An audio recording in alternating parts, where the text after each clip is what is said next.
You'd have to ask them. I don't know. I then spoke with a bunch of advertisers afterwards, and I think that we're all trying to figure out this new disruptive world. And I think that the main message is that the change is inevitable. I would say that change is good, but it doesn't matter if it's good or bad, it's going to happen.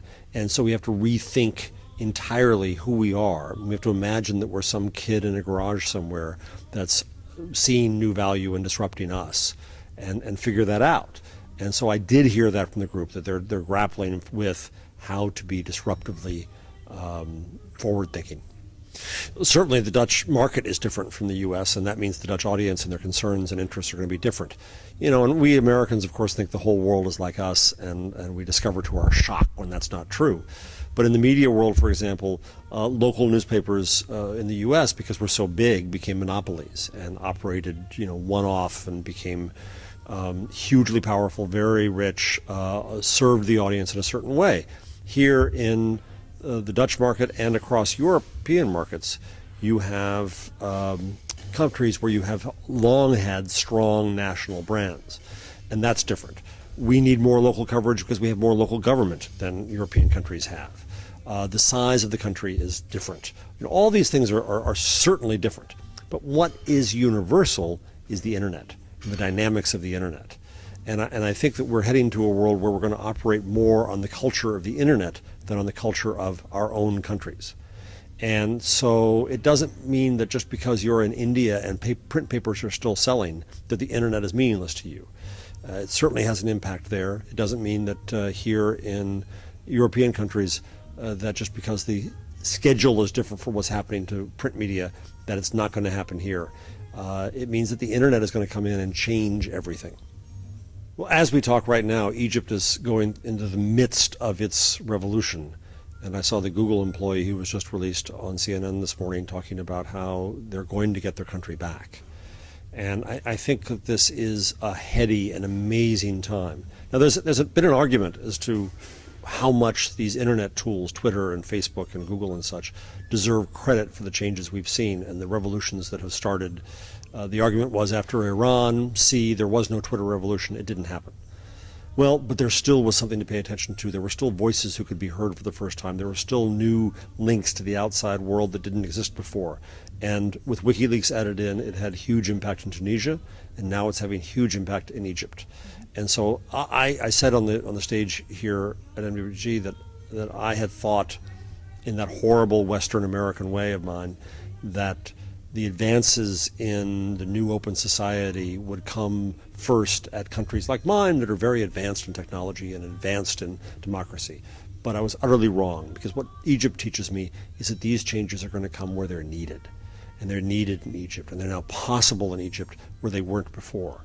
And the future is very much unknown. We don't know who's going to take over. There is chaos in change. This is frightening as it is exciting, but I think that there are tremendous opportunities, and if you essentially have faith in your fellow man and woman, as I do, then these are good times. And there are good people and bad people, and these tools can be used by either. This is our opportunity. This is our chance to define that and define how our society operates. And so I think Egypt is an incredible moment that we will all look back on and say that we were around then. I think the opportunity is to invest in innovation. You take one of the great innovative companies coming out of the Netherlands is Layer, which does augmented reality to show what's possible. I met them in Davos, and they're quite amazing.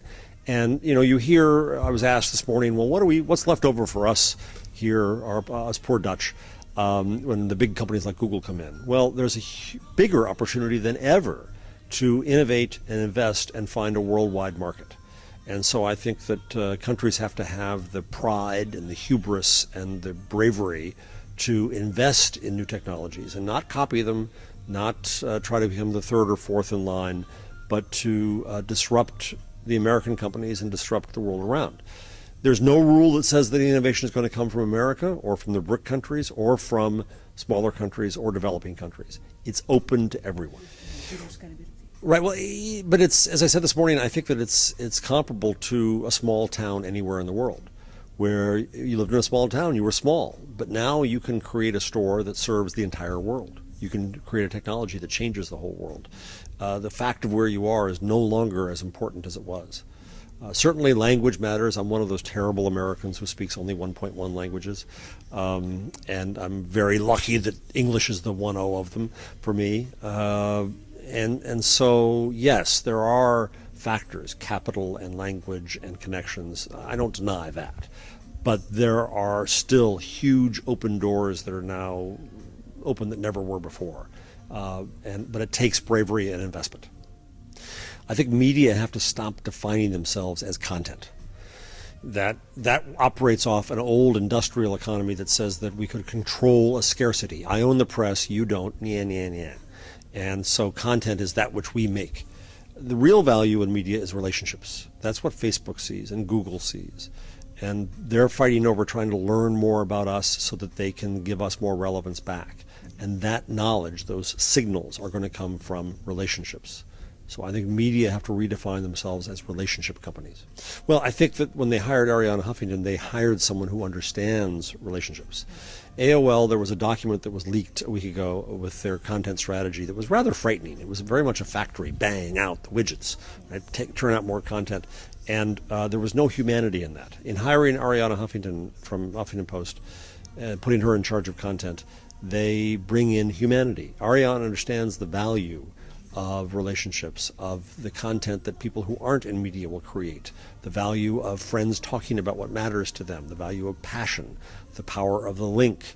These are all things that are based on human beings, and that's what's going to go into America Online now. So I look forward to watching what she does. I think it's too soon to know what the most promising thing in media is. I'm putting my bets on entrepreneurship. I teach entrepreneurial journalism. We're about to start the first degree program in that in the U.S. I'm also doing research in new business models for news, and we're starting incubators, and I'm planning to start an investment fund for new business models and new platforms for news. So I think that the promise lies in the invention of new and disruptive things for tomorrow. That doesn't mean that it's impossible for the big old company to remake itself and survive. It's possible. It's very hard. It's very expensive. It's very wrenching. But I think that the big, exciting new things will come from entrepreneurs.